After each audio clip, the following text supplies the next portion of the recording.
इस सेशन में हम सीखेंगे माइक्रोसॉफ्ट के यूनिवर्सल एप्स मेन्यू के बारे में।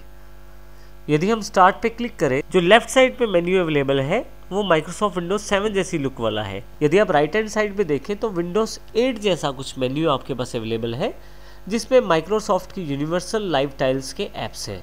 अर्थात आपको जितने भी आइकॉन यहाँ पे दिखाई दे रहे हैं वे सभी टाइल्स हैं और आपके पास ये पूरा मेन्यू टाइल्स मेन्यू कहलाता है। यदि आप यहाँ ध्यान से देखें तो कुछ आइकॉन्स छोटे हैं, कुछ बड़े हैं और आप यहाँ पे इनकी सेटिंग भी कर सकते हैं। इसके अतिरिक्त जो सबसे इम्पोर्टेंट बात है वो है इनका लाइव प्रीव्यू। ये मेरा जो आइकॉन है ये फ़ोटोज़ को रिप्रेजेंट करता है, परंतु फ़ोटोज़ फोल्डर पे जाए बिना ही मैं यहाँ पे प्रीव्यू देख सकता हूँ, जो मुझे जानकारी देता है कि यहाँ पे ये फ़ोटोज़ पड़ी है।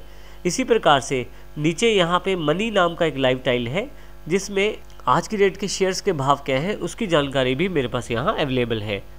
नीचे की तरफ न्यूज़ का एक मेन्यू है, जिसमें लाइव न्यूज़ की जानकारी मुझे मिलती रहती है। एक एक्सबॉक्स का गेम ऐप है, जिसमें एक्सबॉक्स की गेम से संबंधित जानकारी मुझे मिलती है। तो इस प्रकार काफ़ी सारी लाइव टाइल्स हैं जहाँ मैं इन्फॉर्मेशन को लाइव या स्लाइड शो के रूप में देख सकता हूँ। आप अपनी आवश्यकता अनुसार भी यहाँ पे टाइल्स मेन्यू में अपनी रिक्वायरमेंट के अनुसार अपनी ऐप्स के शॉर्टकट को यहाँ पे प्लेस कर सकते हैं टाइल्स के रूप में। इसके लिए जिस सॉफ्टवेयर या जिस ऐप को आप यहाँ पे टाइल्स में लाना चाहते हैं, आप राइट क्लिक करें। जैसे मैं नोटपैड पे राइट क्लिक कर देता हूँ, पिन टू स्टार्ट कर दें। जैसे ही पिन टू स्टार्ट करेंगे एक टाइल यहाँ पे अवेलेबल हो जाएगी। जैसे यहाँ पे नोटपैड का एक आइकॉन अवेलेबल हो गया है टाइल के रूप में। इसी तरह से माइक्रोसॉफ्ट वर्ड के ऐप के आइकॉन को भी यहाँ लाना चाहता हूँ, फिर से राइट क्लिक करेंगे और पिन टू स्टार्ट कर देंगे। आप देखेंगे कि इस प्रकार आप अपने ज़्यादा प्रयोग करने वाले ऐप्स के आइकॉन को टाइल्स में शामिल कर सकते हैं। आप किसी ऐप को टाइल्स मेन्यू में आसानी से ऐड कर सकते हैं ड्रैग करने के द्वारा। इसके लिए आप ऐप को सिलेक्ट करके रखें, बिना लेफ्ट क्लिक छोड़े और ड्रैग करते हुए अपनी ऐप के आइकॉन को टाइल्स मेन्यू में ले आएँ।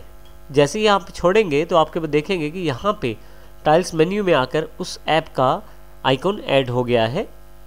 यदि आप यहाँ से किसी टाइल को हटाना चाहते हैं या आइकॉन को हटाना चाहते हैं तो उसके लिए राइट क्लिक करें। जैसे मैं नोटपैड को हटाना चाहता हूँ, अनपिन फ्रॉम द स्टार्ट कर दें। तो जैसे ही आप अनपिन फ्रॉम द स्टार्ट करेंगे आपके पास ये टाइल हट जाएगी। इसी तरह से वर्ड में भी अनपिन फ्रॉम स्टार्ट कर देता हूँ मैं, मेरे पास ये दोनों आइकॉन हट गए हैं। और यहाँ इन आइकॉन्स को हटाने से, इन टाइल्स को हटाने से स्टार्ट बार में शामिल जो पहले से मेरे पास आइकॉन है उन पे कोई भी असर या उन पे कोई भी प्रभाव नहीं पड़ेगा। इसके अतिरिक्त यदि हम किसी आइकॉन या किसी टाइल पे राइट क्लिक करें तो हमारे पास काफ़ी सारे ऑप्शन अवेलेबल हो जाते हैं।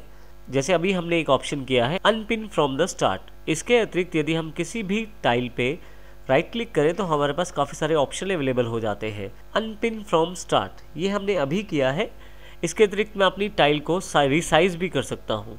रिसाइज में मेरे पास 4 ऑप्शन अवेलेबल है। अभी आप देखेंगे कि यहाँ पे लार्ज ऑप्शन सिलेक्टेड है।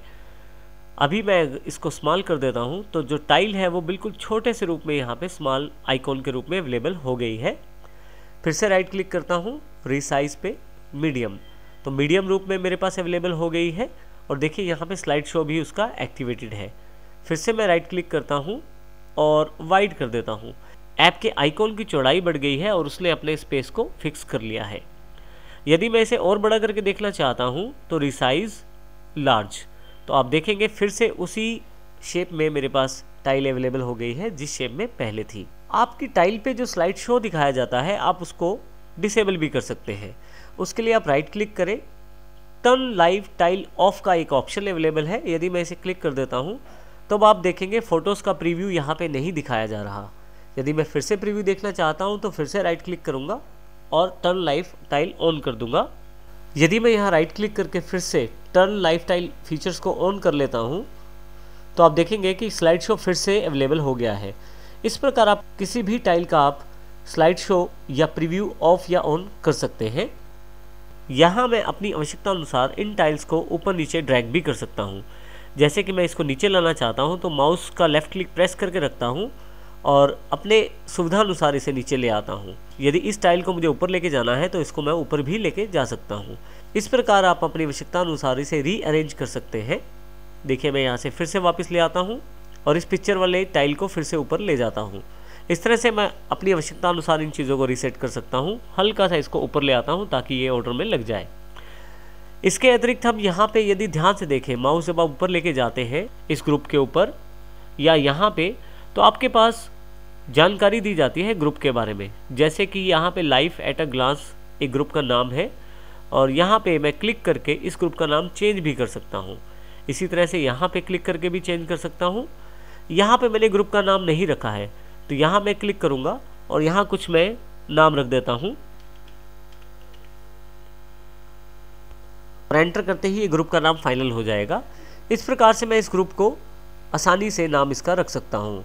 इसके अतिरिक्त मैं चाहूँ तो पूरा का पूरा ग्रुप भी मूव कर सकता हूँ। जैसे मैं यहाँ ग्रुप को ऊपर से पिक करूँगा और इस ग्रुप को ऊपर ले जाता हूँ तो देखिए ऊपर वाला ग्रुप नीचे आ गया है और नीचे वाला ग्रुप ऊपर चला गया है। इस प्रकार से टाइल्स मेन्यू को आप अपने अकॉर्डिंग व्यवस्थित कर सकते हैं, ऑर्गेनाइज कर सकते हैं अपनी आवश्यकता अनुसार।